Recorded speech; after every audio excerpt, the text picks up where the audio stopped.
ಆಶ್ಚರ್ಯ ಅನಿಸುತ್ತಾ? ಶಾಂಪುವಿನ ಮೂಲ ಭಾರತ ದೇಶ ಅಂತ ಅಂದರೆ ಹೌದು, ನೀವು ಸರಿಯಾಗಿ ಕೇಳಿಸ್ಕೊಂಡ್ರಿ. ನಮ್ಮ ಪೂರ್ವಜರು ನೈಸರ್ಗಿಕ ಪದಾರ್ಥಗಳನ್ನ ಬಳಸಿ ದೇಶೀಯವಾಗಿ ಶಾಂಪೂನ ತಯಾರಿಸ್ಕೊತಿದ್ರು.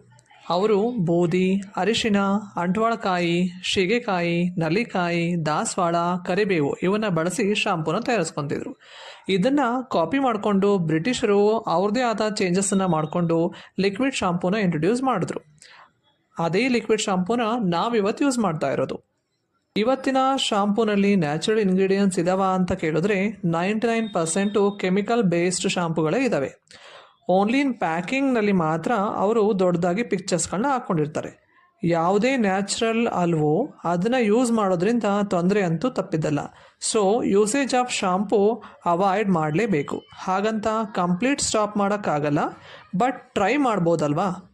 ವಾರಕ್ಕೆ max two max 1 to 2 time ಮಾತ್ರ ಶಾಂಪು ಮಾಡ್ಕೊಬೇಕು.